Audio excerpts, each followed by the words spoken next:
नमस्कार, मैं डॉक्टर स्वाति मिश्रा आप सभी के साथ मैं फिर से उपस्थित हूँ एक नए टॉपिक के साथ, जो कि अगेन राजस्थान असिस्टेंट प्रोफेसरशिप के एग्ज़ाम के लिए बेहद इम्पॉर्टेंट है।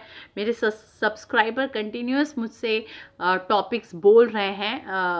सॉरी, मैं बहुत जल्दी आप लोग को नहीं प्रोवाइड कर रही हूँ, पर कोशिश कर रही हूँ कि आपका कुछ ही % हेल्प कर सकूँ, पर ज़रूर करूँ। तो आज जो टॉपिक है अगेन एक थिंकर का है, नीरा देसाई। जैसा आप लोगों ने देखा, नीरा देसाई पे मैं ये लेके वीडियो आई हूँ और मे बी हेल्पफुल होगा। अगेन जैसे थिंकर से पूछा जाता है कि उनके कंट्रीब्यूशंस के बारे में पूछ लिया जाएगा, उनके इम्पॉर्टेंट बुक्स के बारे में पूछ लिया जाएगा, और मे बी उनके कुछ स्पेशल कोट्स के बारे में पूछ लिया जाए कि ये लाइन किसने कहा। तो मैं कोशिश की हूँ कि नीरा देसाई के कुछ इम्पॉर्टेंट लाइन्स, कुछ इम्पॉर्टेंट कोड्स भी मैं यहाँ पर प्रोवाइड करूँ। तो चलिए स्टार्ट करते हैं आज का वीडियो। आपसे रिक्वेस्ट है कि अगर चैनल को सब्सक्राइब नहीं किया तो प्लीज़ मेरे चैनल को ज़रूर सब्सक्राइब कर लीजिए, कमेंट्स देते रहिए और लाइक एंड शेयर भी करते रहिए। तो आज जो हमारा वीडियो है वो है नीरा देसाई पे, और जैसा कि आपको दिख रहा है यहाँ पर स्क्रीन पे, तो स्टार्ट करते हैं। सबसे पहले मैंने बताया एक जनरल जो इन्फॉर्मेशन है कि नीरा देसाई का जो जन्म हुआ है वो 1925 अहमदाबाद में हुआ है, और इनकी मृत्यु जो हुई है वो 25 जून 2009 मुंबई में हुई है। और इनके partner a famous sociologist AR Desai, आप लोग हमेशा AR देसाई को पढ़ते हैं, अक्षय रमनलाल देसाई, ये इनके पार्टनर हैं, इनके हस्बैंड हैं। तो ये इनका एक जनरल इन्फॉर्मेशन है। फिर मैंने बुक्स लिखा है कि कौन कौन से इनकी इम्पॉर्टेंट बुक्स है जो पूछी जा सकती है। इन्होंने बहुत किताबों पे काम नहीं किए, फिर भी इनका जो कंट्रीब्यूशन है ना सोसाइटी के लिए, फेमिनिस्ट स्टडी के लिए और अर्बन स्टडीज़ के लिए, वो अपने आप में इम्पॉर्टेंट है। तो मेनली फेमिनिज्म के लिए इनका कंट्रीब्यूशन बहुत ज़्यादा इम्पॉर्टेंट है। तो इनकी जो कुछ बुक्स है वो है, जो इम्पॉर्टेंट बुक्स है, women and society in India, 1990 में ये बुक पब्लिश होती है, और मैत्री कृष्णराज के साथ ये बुक पब्लिश होती है, women and society in India with Maithreyi Krishnaraj. Next important book is Women in Indian Society. This book is with Usha Thakkar and this book was published in 2001. Please confuse मत करिएगा, थोड़ा थोड़ा नाम सब सिमिलर है।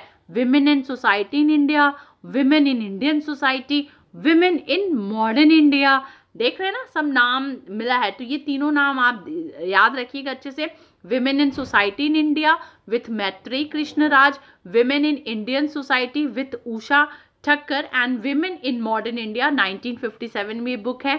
Again जो दूसरी बुक है वो है Indian women change and challenges, this book is with Vibhuti Patel. ठीक है, ये इंटरनेशनल डिकेड्स में काम है कि 1975 से 85 के बीच में जो इंडियन वुमेन पे काम किया चेंज एंड चैलेंज को लेकर के, उससे रिलेटेड ये बुक है। नेक्स्ट बुक है a decade of women movement in India. Next जो बुक्स पूछी जा सकती है वो है feminism as experience, thoughts and narratives, this book was published in 2006। Again the important book is feminism in western India, feminism in western India 2004। Western India क्यों? क्योंकि basically इनका जो काम है वो गुजरात पे बहुत ज़्यादा है। तो जब फेमिनिज्म गुजरात कुछ इस तरह से आए ना, तो आप आग बंद करके नीरा देसाई को टिक करिएगा। Gujarati society in 19th century and analysis of social change, ये है 1965 में बुक। देखिए ना, गुजराती सोसाइटी के बारे में इन्होंने स्टडी की है। तो ये है नीरा देसाई के कुछ इम्पॉर्टेंट बुक्स। आगे हम चलते हैं, इनके अब लाइफ स्केच को देखते हैं कि अब मैंने जैसे पहले बताया कि इनका जन्म अहमदाबाद में 1925 में हुआ है, और इनकी फैमिली बॉम्बे आ जाती है एजुकेशन के लिए, और वहीं पर इनकी फैमिली शिफ्ट कर जाती है, मतलब सेटल डाउन हो जाती है इनकी फैमिली। मतलब हर family came to live in Bombay when she was child, and it was only for the education, and this is only for the education purpose, education के लिए इनकी फैमिली आ जाती है. When she was growing up the nationalist movements were taking place and her family was participated in different Gandhian movement. और एक चीज़ और है कि इनका योगदान नेशनलिस्ट मूवमेंट्स पे बहुत ज़्यादा है, बहुत ज़्यादा कंट्रीब्यूशन है नेशनलिस्ट मूवमेंट पे. और जब ये ग्रो हो रही थी ना, जब ये धीरे धीरे इनकी मतलब इनका जब ग्रोथ हो रहा था, बचपन से ये जब आगे की तरफ बढ़ रही थी, तो इन्होंने नेशनलिस्ट मूवमेंट पे बहुत ज़्यादा अपना रोल प्ले किया.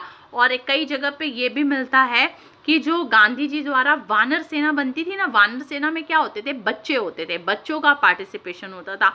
तो अपने चाइल्डहुड में इन्होंने वानर सेना में भी मंकी ब्रिगेड जिसको कहा जाता है, उसमें भी इनका पार्टिसिपेशन रहा है. और जैसे जैसे ये बड़ी हुई और यूनिवर्सिटी लाइफ में पहुंची, she participated in Quit India movement. ये क्विट इंडिया मूवमेंट में भी इनका पार्टिसिपेशन रहा है और उसकी वजह से ये कुछ वर्षों तक अरेस्ट भी हुई हैं. तो ये चीज़ आप याद रखिएगा कि इनका जो यूनिवर्सिटी लाइफ में she participated in Quit India movement and was arrested for a brief period. Okay, ये ध्यान रखिएगा. And she was inspired at the time by women such as Aruna Asaf Ali, Kamala Devi Chattopadhyay and others.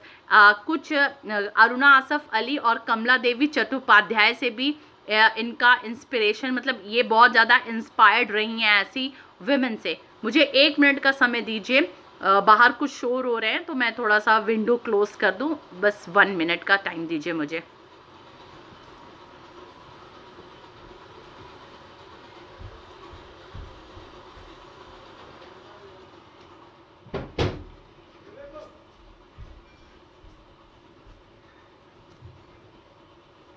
Extremely sorry for that.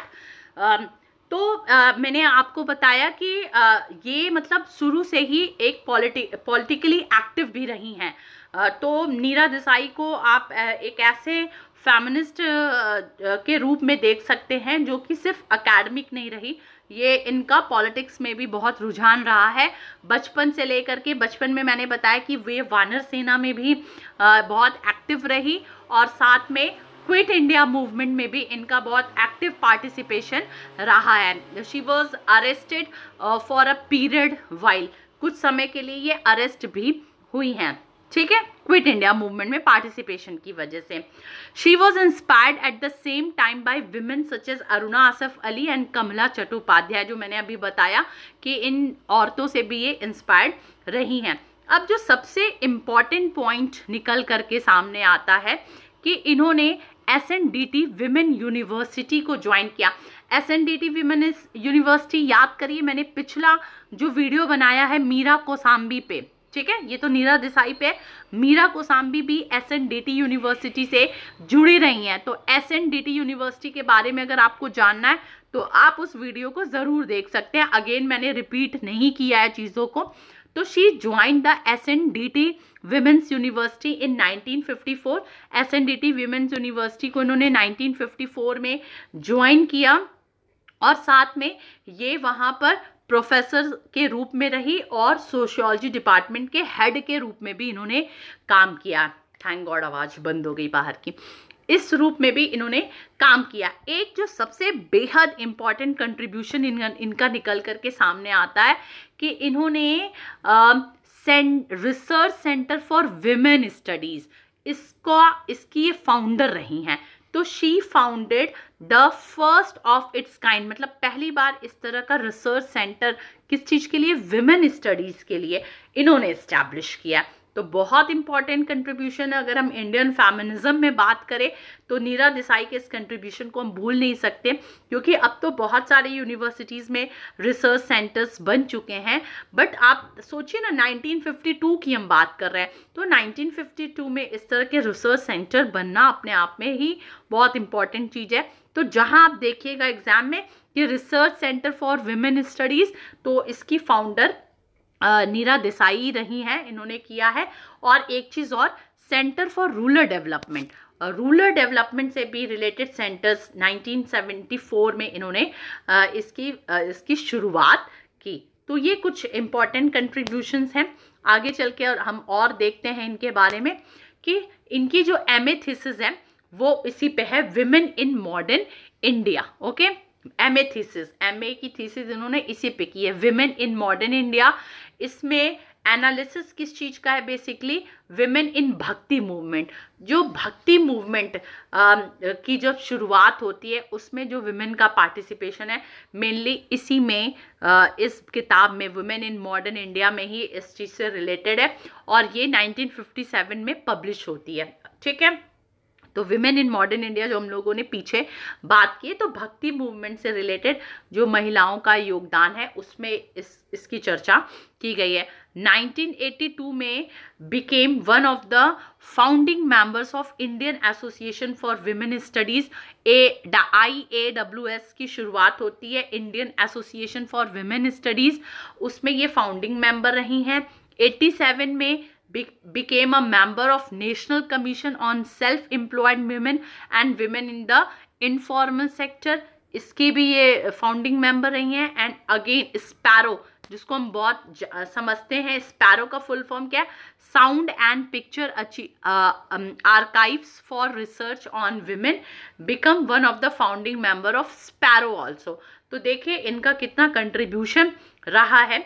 अब थोड़ा सा इनके personal life को देखते हैं। तो पहले जैसा मैंने बताया कि ये अक्षय रामलाल देसाई, AR देसाई की धर्म पत्नी है, इनके हस्बैंड ये रहे हैं, जो कि फेमस मार्क्सिस्ट सोशियोलॉजिस्ट के रूप में जाने जाते हैं। देखिए मार्क्सिस्ट सोशियोलॉजी का मतलब क्या हुआ कि जब मैं इंडियन सोशियोलॉजी पे वीडियोस पे काम करना शुरू की, तभी मैंने बताया था कि जब हम इंडियन सोसाइटी को पढ़ते हैं तो उसके डिफरेंट पर्सपेक्टिव होते हैं ना, किसी भी समाज को समझने के लिए अलग अलग पर्सपेक्टिव होते हैं। तो वेस्टर्न पर्सपेक्टिव को देखा जाए तो उसमें structural, functional perspective, conflict perspective, symbolic perspective, evolutionary perspective, ये सारे थे। इसी तरह से जब सोशियोलॉजी का जन्म होता है भारत में, तो यहाँ भी एक डिबेट चला लंबा कि आखिर किस पर्सपेक्टिव से हम इंडियन सोशियोलॉजी को पढ़े और पढ़ाए। तब Indological perspective, again structural functional perspective, symbolic perspective, conflict perspective का यहाँ भी जन्म होता है। तो इंडोलॉजिकल पर्सपेक्टिव में हम लोग GS घुरिये को देखते हैं, ल्यूइस डिमॉन्ड को देखते हैं। इन लोगों ने इस तरीके से इंडियन सोशियोलॉजी को सोसाइटी को पढ़ना शुरू किया। इसी तरह स्ट्रक्चरल फंक्शनल पर्सपेक्टिव को देखते हैं तो हम MN श्रीनिवास को देखते हैं। पर जब कन्फ्लिक्ट पर्सपेक्टिव की बात होती है, जिसको हम मार्क्सियन पर्सपेक्टिव भी कहते हैं, उसमें AR देसाई का नाम सबसे ऊपर जाता है। इन्होंने इंडियन सोशियोलॉजी को समझने के लिए मार्क्सिस्ट सोशियोलॉजी को समझने पर जोर दिया है। ठीक है, और ये अब चूंकि वी आर टॉकिंग अबाउट नीरा देसाई, तो नीरा देसाई ने अपने हस्बैंड के साथ बहुत सारे एकेडमिक डिबेट्स में पार्टिसिपेट भी किया है। A continuous concern that emerges from her writings, especially in her study of social change in Gujarat, was the study of process of social transformation. इनका जो ज़्यादा काम रहा है वो गुजरात पे रहा है। He was basically writing on in English medium और इन गुजराती मीडियम, दो पे ये ज़्यादा काम करती थी। तो गुजरात पे इनका स्टडी भी रहा है, और गुजरात में किस तरह से सोशल ट्रांसफॉर्मेशन हो रहे हैं, किस तरह से सामाजिक रूपांतरण हो रहा है। सोशल ट्रांसफॉर्मेशन मतलब क्या होता है? There is change in concept between the social change and social transformation. social transformation and social change दोनों अलग अलग चीज़ें हैं। social transformation मतलब कि कोई चीज़ मौजूद है, बस उसके फॉर्म्स में चेंजेस हो रहे हैं, उसके रूप में अंतर हो रहा है। जैसे अगर हम बचपन में मेरा चेहरा अलग था, फिर थोड़े यंग हुए तो मेरा चेहरा अलग हुआ, फिर एडल्ट हुए थोड़ा चेहरा अलग हुआ, बट आगे चलेंगे फेस और मेरा चेंज होगा। तो ये ट्रांसफॉर्मेशन है ना, मेरे रूप में अंतर हो रहा है, मैं नहीं बदल रही हूँ। उसी तरह जैसे मैरिज का कंसेप्ट है, मैरिज का कंसेप्ट आज से 50 साल पहले थोड़ा अलग था, फिर 20 साल पहले थोड़ा अलग, आज थोड़ा अलग, आने वाले 50 साल बाद अलग। तो मैरिज तो स्टिल एग्जिस्ट कर रहा है ना सोसाइटी में, चेंज क्या हो रहा है? उसके रूप में अंतर आ रहा है, ट्रांसफॉर्मेशन हो रहा है। तो गुजरात के सोशल ट्रांसफॉर्मेशन पे बेसिकली इनका काम रहता था, नीरा देसाई का। आगे देखते हैं कि her central concern was about the impact of colonial rule and the change that took place under the impact of British rule in Gujarat.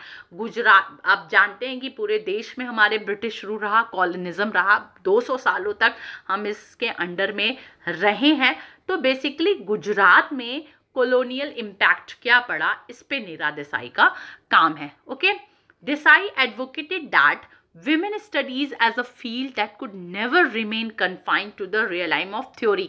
ये देसाई का मानना है, नीरा देसाई का मानना है कि चूंकि ये फेमिनिस्ट थी, विमेन स्टडीज पे इनका काम था, तो ये इनका मानना है कि जो विमेन स्टडीज होता है इसको हम सिद्धांत में नहीं बांध सकते। ठीक है, we never remained confined women studies to the realm of theories. हम सिद्धांतों में नहीं बांध सकते। विमेन स्टडीज किस चीज की बात है?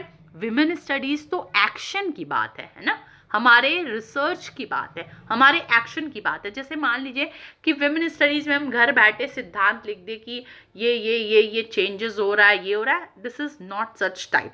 विमेन स्टडीज मतलब कि we should go in field, हमें फील्ड में जाना होगा। We have to study a real problem, we have to investigate the real problem, the real issues related to the women। हमें इस चीज को देखने की जरूरत होगी, that is women studies। और सिर्फ women studies नहीं, real sociology भी यही होनी चाहिए। अब पता है जमाना किस चीज का? एक्शन सोशियोलॉजी का। हम कॉलेज में बैठ करके या किसी भी इंस्टीट्यूशन में बैठ करके सिर्फ थियोरेटिकल बैकग्राउंड पे पढ़ाए, that is not sociology. We have to go in field, हमें फील्ड में जाना होगा, हमें रियल प्रॉब्लम को इन्वेस्टिगेट करना होगा। इसीलिए तो इसी ऑब्जेक्टिव को ध्यान में रख करके अब एमए में डिसर्टेशंस होते हैं। क्यों डिसर्टेशंस होते हैं? कि हमारे स्टूडेंट तैयार हो सके फील्ड में जाने के लिए। तो एक ये इनका बहुत अच्छा लाइन है, ये हो सकता है कि कभी ये लाइन एग्जाम में पूछ ही लिया जाए। ठीक है, सॉरी ये वाला लाइन, ये वाला इसमें आगे इन्होंने क्या कहा है कि the aim of women studies must always be research, actions and teaching। She distinguishes women studies from the other social scientific disciplines। वो women studies को और social science के discipline से अलग करती हैं। और क्या बोलती हैं? मे बी इनका ये statement आ सकता है, इसलिए ध्यान रखिएगा दिमाग पे कि we are not merely concerned with the study of social phenomena, we want to change the structure, the laws and whatever comes in the way of women liberation।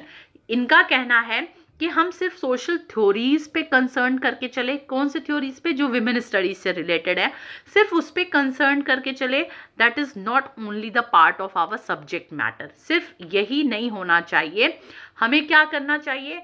हमें we want to change the structure. हमें ये जो संरचना बनी हुई है, कौन सी संरचना? पेट्रियार्की बना हुआ है, ठीक है, मेल डोमिनेटिंग सोसाइटी बनी हुई है।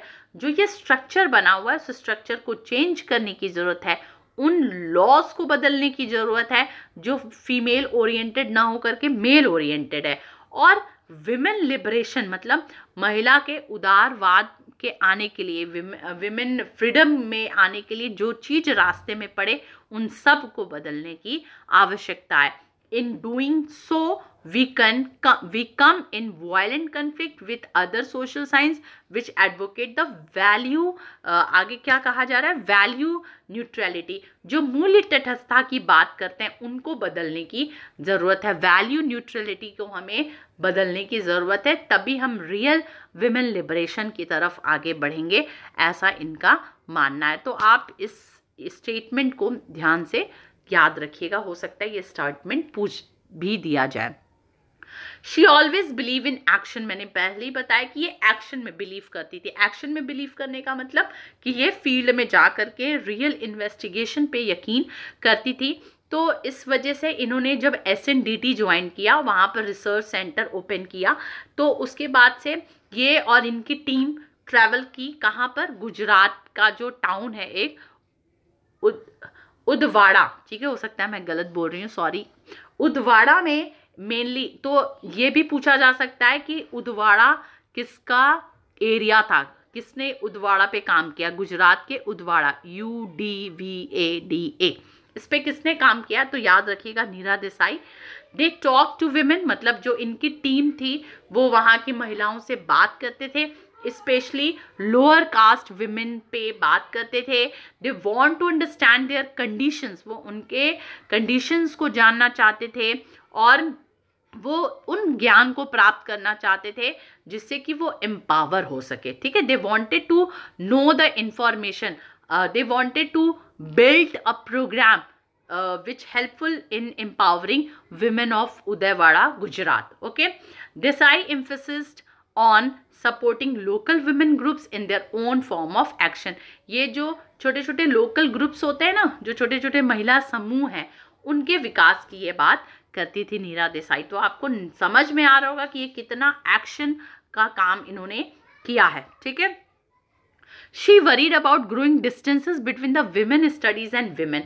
ये बहुत इस बात को लेकर के परेशान रहती थी कि जो विमेन स्टडीज चला और विमेन दोनों में बड़ा फर्क आ गया, दोनों में गैप आ गया। मतलब विमेन स्टडीज जो विमेन के ही एम्पावरमेंट के लिए बना था, अब विमेन स्टडीज का ट्रैक अलग है और वास्तविक महिलाओं की स्थिति अलग है। ये मुझे लाइन बेहद मन को टच करके, जब भी मैं भी विमेन स्टडीज जब पढ़ती हूँ ना, मेरा बहुत इंटरेस्ट तो नहीं रहता है, पर जब पढ़ती हूँ ना तो मैं भी ये समझती हूँ आखिर ये कहना क्या चाहते हैं, फेमिनिस्ट कहना क्या चाहते हैं। देखिए इसी चीज़ को इन्होंने यहाँ लिखा है कि we started women studies by saying that we are going to speak the language that poor women understand in an area that they understand, but what we speak today even we don't understand. It is my one of the favorite statement. बहुत अच्छा लगा मुझे ये statement. इसमें इन्होंने कहा है कि हम तो विमेन स्टडीज इसलिए लेके चले ताकि जो हमारी आम औरतें हैं वो हमारी भाषा को समझे, वो हमारे चीज़ों को समझे। पर अब तो विमेन स्टडीज़ ऐसा हो गया कि हम खुद भी नहीं समझ पाते, तो आम औरतें क्या समझेंगी, है ना। तो मुझे भी नहीं समझ में आता, कभी भी मैंने विमेन स्टडीज़ को पढ़ने की कोशिश की है तो सच में मैं भी नहीं समझ पाई हूँ। तो वही ये लाइन कही है, again I am repeating this line, we started women studies by saying that we are going to speak the language that poor women understand in an area that they understand, but what we speak today even we don't understand. इस line को याद कर लीजिएगा, हो सकता है ये statement पूछ ले। एक अलग स्टेटमेंट और है देसाई का कि the women movement is the organise effort to achieve a common goal. जो विमेन मूवमेंट चला, महिला आंदोलन जो चला, वो एक ऑर्गेनाइज एफर्ट था, एक संगठित प्रयास था। किस चीज के लिए? एक कॉमन गोल पाने के लिए। कॉमन गोल क्या है? इक्वालिटी एंड लिबरेशन, कि महिला को बराबरी का दर्जा मिले और लिबरेशन मिले। ठीक है, ये है इन्होंने इस लाइन को यहाँ पर कहा है कि the women movement is the organised effort to achieve a common goal of equality and liberation of women, and it presupposes sensitiveness to crucial issues affecting the life of women. और महिलाओं को जो वो अनछुए तत्व छू जाते हैं, ठीक है, वो ऐसे सेंसिटिव इश्यूज जो विमेन को कहीं ना कहीं से प्रभावित करते हैं, उनका भी अध्ययन करना हमारे लिए बेहद आवश्यक है। ये कुछ स्टेटमेंट था। और लास्ट में मैं इतना बताना चाहूँगी कि देसाई को उनके कलीग्स, उनके फ्रेंड्स प्यार से नीरा बेन बुलाते थे। ये मैंने लिखा भी है यहाँ पर, वो उन्हें नीरा बेन करके बुलाते थे।